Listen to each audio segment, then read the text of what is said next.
ہوگی. لوگ کہتے ہیں لنگڑے لولے بچے کیوں پیدا ہوتے دنیا میں پتہ ہے؟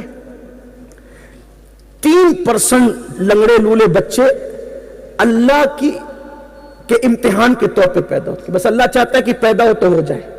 لیکن 97% جو لنگڑے لولے بچے پیدا ہوتے ہیں نا، جن لوگوں نے شادی سے پہلے زنا کیا ہوتا ہے اس کی وجہ سے پیدا ہوتے ہیں، یا شادی سے پہلے انہوں نے بدکاری کی ہوتی ہے اس وجہ سے پیدا ہوتے ہیں. اسی لیے ہمارے بزرگوں کا طریقہ ہے کہ جب وہ نکاح پڑھانے جاتے تو پہلے دولہا دلہن سے توبہ کرواتے تاکہ آج سے پہلے کوئی برائی کی ہو تو اس کا اثر آنے والی زندگی پر نہ ہو. لوگ کیا سمجھتے ہیں؟ اللہ کے رسول علیہ السلام فرماتے ہیں بدکاری کرنے والا 3 چیزوں سے دنیا میں گزرتا ہے. نمبر 1، اس کے چہرے سے ایمان کا نور چھین لیا جاتا ہے. آج کاسمیٹک آئٹم جتنے بک رہے ہیں، صابن لے لو، فیس واش لے لو، یہ لے لو، وہ لے لو، اور آدمی گھر کے کرانے سے زیادہ کاسمیٹک آئٹم پہ خرچہ کر رہا ہے تاکہ چہرہ اچھا دکھے، باڈی اچھی دکھے، یہ اچھا دکھے. اللہ کے رسول علیہ السلام فرماتے ہیں بدکارو، تمہارے چہرے سے ایمان کا نور چھین لیا جاتا ہے جب تم بدی کرتے ہو. کچھ بھی کر لو، کتنے بھی چہرے بنا لو، مگر وہ ایمان کا نور تمہاری پیشانی میں نہیں ملے گا اگر تم نے بدی کی ہے. آج سے 50 سال پہلے دادا جان کون سا کاسمیٹک آئٹم استعمال کرتے تھے، کون سا کریم استعمال کرتے تھے، کون سا فیس واش استعمال کرتے تھے؟ ارے بڑھاپے میں ان کا چہرہ جتنا اچھا دکھتا تھا آج اتنا اچھا چہرہ ہمارے جوانوں کا جوانی میں نہیں دکھتا. یہ آنکھیں بجھی بجھی کیوں؟ یہ آنکھیں سونی سونی کیوں ہے؟ یہ آنکھوں پر ہوائیاں کیوں اڑ رہی ہے؟ یہ چہرے کیوں افسردہ ہے؟ ان چہرے پر خاک کیوں اڑ رہی ہے؟ اس لیے کہ ایمان کا نور بدکاروں کے چہروں پہ نظر نہیں آتا. یاد رکھنا، اگر اپنے چہروں کو چمکانا چاہتے ہو تو آج اللہ کا خوف جب دل میں آئے گا، رب کی خشیت دل میں آئے گی، اپنے گناہوں کو یاد کر کے جب رونا سیکھ جاؤ گے تو اللہ آنکھوں میں اور چہرے پہ وہ نور عطا فرمائے گا. زمین پہ جیو گے تو بھی چہرے چمکیں گے، اور جنازے میں جاؤ گے تو بھی چہرے پھول کی طرح کھلتے ہوئے نظر آئیں گے. میرے آقا علیہ السلام کے پیارے دیوانوں، تو بدکاری کرنے والوں کے چہرے سے نور چھینا جاتا ہے. نمبر 2، اس کی روزی سے برکت اٹھا لی جاتی ہے. اس کی روزی میں برکت نہیں ہوتی. پھر آپ کتنے ہی بڑے بابا کا تعویذ لے لو، جب برکت اللہ نے اٹھا لی ہے تو کوئی بابا کا تعویذ آپ کی روزی میں برکت نہیں لا سکتا.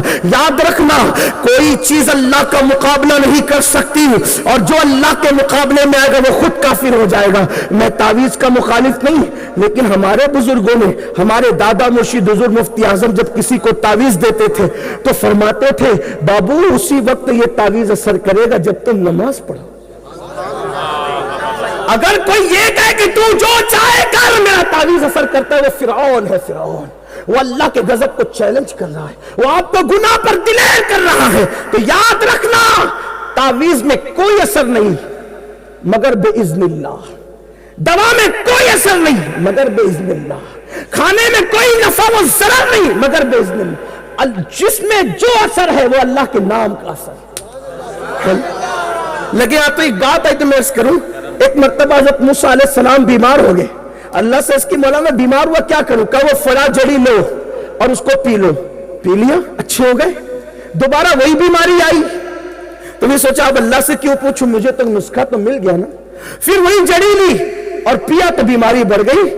اس کی مولا پہلے پیے تھے تو شفا ہوئی تھی، اب پیے تو بیماری بڑھ گئی. قدرت کی رحمت نے فرمایا موسیٰ تم نے کیا سمجھا کہ شفا جڑی میں ہے؟ نہ، شفا تو ہماری مرضی میں.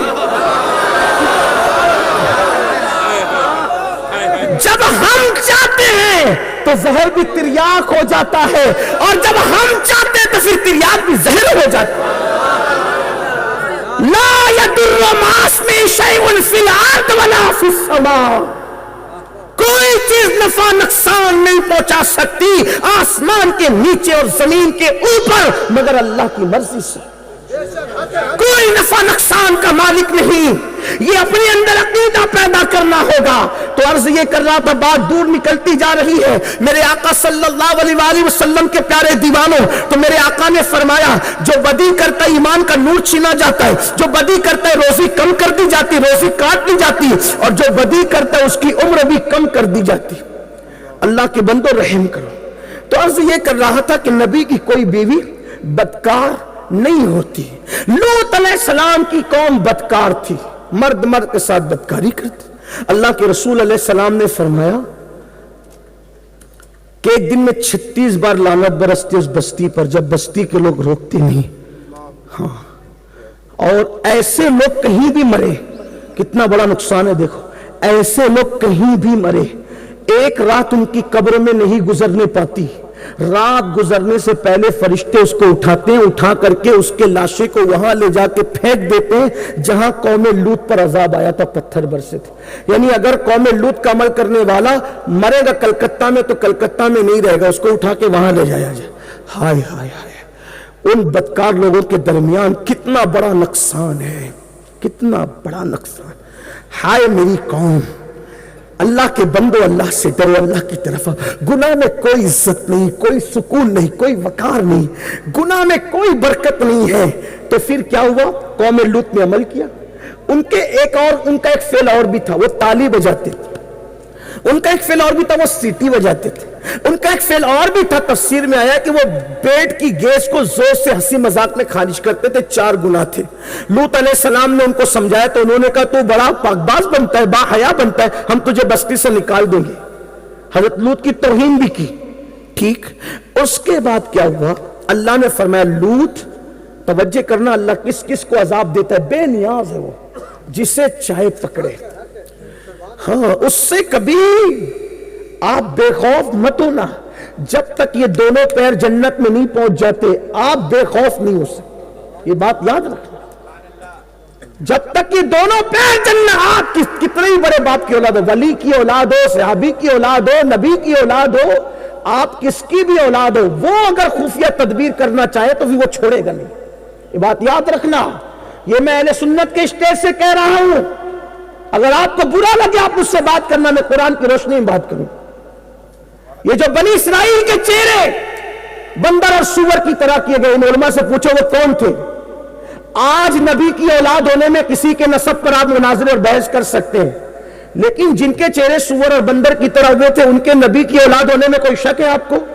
کیونکہ اللہ ان کو بنی اسرائیل کہہ رہا ہے, اور اسرائیل ہے یعقوب علیہ السلام کا لقب. تو یعقوب نبی تھے کہ نہیں تھے؟ جب وہ نبی کی اولاد ہو اور بات کرے تو اللہ ان کے چہرے سور اور بندر کی طرح کر سکتا ہے. تو آپ کون نبی کی اولاد؟ آپ کے باپ داداؤں میں کون نبی ہے؟ یہ اللہ کی خفیہ تدبیر. قرآن میں دیکھو, قرآن سے بھاگتے پھرتے ہو, کہانی قصوں کی طرف جا رہے ہو. یہ شعر سن لو اور جنت میں چلے جاؤ. جنت میں بانٹتے ہو جلسوں کو, جنت بانٹتے ہو جلسوں میں. جو جنت بانٹ رہا ہے وہ قذاب. کیا اس کا خود کا جنت میں جانا یقینی ہے؟ ہم نے جلسوں کو کیا بنا لیا؟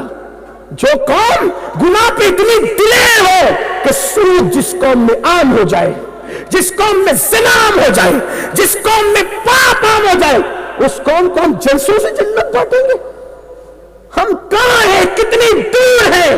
اور جب کوئی یہ رونا روئے تو لوگ کہتے ہیں یہ وہابی ہو گیا. قرآن کی بات کرنا کیا وہابیت ہے؟ ارے ہم اور آپ کے اللہ کے رسول نے چند جوان لڑکوں کو ہنستے دیکھا, کہاں لگا کے فرمایا کہ تو جنت میں جانا تیرا یقینی ہو گیا؟ کہا نہیں یا رسول اللہ. کہا جو جنت میں جانا جس کا یقینی نہ ہو اور پھر وہ ہنسے تو مجھے تعجب ہوتا ہے. حضور نے ان کے ہنسنے پہ تعجب فرمایا کہاں ہو سنی ہو؟ اپنی آخرت کے ساتھ مذاق نہ کرنا. دنیا میں پہلی اور آخری بار آؤ, یہ پہلا اور آخری چانس ہے, اس کو مت گوانا میرے بھائی. میں اگر تم میرے قریب ہوتے اور تم کہتے کہ تمہاری زندگی تمہارے قدم پکڑنے سے سنور جائے گی تو میں تمہارے قدم پکڑ لوں. اپنا نقصان کر رہے ہو. یہ زندگی میں پہلی اور آخری بار چانس دیا اللہ نے. اس سے پہلے ہم دنیا میں کبھی نہیں آئے تھے. مر جاؤ کہ پھر دنیا میں کبھی لوٹ کر نہیں آؤ گے. مرنے کے بعد انسان کو جس دن اس کی نیکیوں کا احساس ہوگا تو انسان تمنا کرے گا اللہ مجھے ایک بار دنیا میں جا کر صرف 2 رکعت نماز پڑھنے دے. اللہ فرمائے گا بندے نہیں, میں نے تجھے موقع دیا تھا تو نے ضائع کر دیا. آج تیرے لیے کوئی موقع نہیں. جب بنی اسرائیل پر عذاب آیا وہ نبی کی اولاد تھے, ان کا شجرہ نسب دیکھو. یعقوب علیہ السلام تک تو اللہ نے بیان کر دیا, یعقوب کے والد اسحاق, اسحاق کے والد ابراہیم علیہ السلام. یہ ہے وہ انبیاء کی اولاد. اگر آپ کو کوئی اس پہ ڈاؤٹ ہو تو آپ بہت بڑے علماء سے پوچھ لو کہ وہ اولاد پیغمبر تھے کہ نہیں تھے. جب نبی کی اولاد کا یہ حشر ہو سکتا ہے, جن کا شجرہ نسب اللہ بیان کرے, جب ان پر یہ عذاب آ سکتا ہے تو ہم پر کیوں نہیں؟ ہم میں کون سے سرخان کے پر لگے ہیں؟ پلٹو اللہ کی طرف, معافی مانگو اللہ سے, توبہ کرو رب کی بارگاہ میں. اپنی خوبصورت جوانی کو جہنم کی دہلیز پہ نہ لے جانا. یہ تمہارے حسین و جمیل چہرے میں دیکھتا ہوں تو مجھے ترس آتا ہے. ان خوبصورت چہروں کو اللہ جہنم سے بچا لے. جو چہرے مئی کی دھوپ برداشت نہیں کرتے, یہ لڑکے جہنم میں اپنے چہرے جلا رہے ہیں. نماز نہ پڑھ کے زنا اور بدکاری کی طرف جا کے حد ہے. اپنے آپ پہ رحم کر لو مسلمانوں, میری قوم کے جوانوں. تو بہرحال اللہ نے قوم لوط پر عذاب نازل کرنے کا فیصلہ کیا. توجہ کرنا, قوم لوط پر عذاب نازل کرنے کا فیصلہ کیا. اللہ نے کہا لوط اپنی قوم چھوڑ کے اپنی فیملی کے ساتھ نکل جا, میں ان پہ پتھر برسا دوں گا, عذاب نازل کروں. یہ بات پتہ چل گئی حضرت ابراہیم علیہ السلام کو کہ لوط کی قوم پہ عذاب نازل ہوگا. دعا کی مولا خلیل اللہ دعا کرے. توجہ کرنا, خلیل اللہ دعا, مولا قوم لوط پر عذاب مت نازل فرما. ارشاد ہوتا ابراہیم تم دعا نہ کرنا. قرآن اٹھائیں. اگر قرآن میں یہ بات نہیں ہے تو میں مجرم ہوں.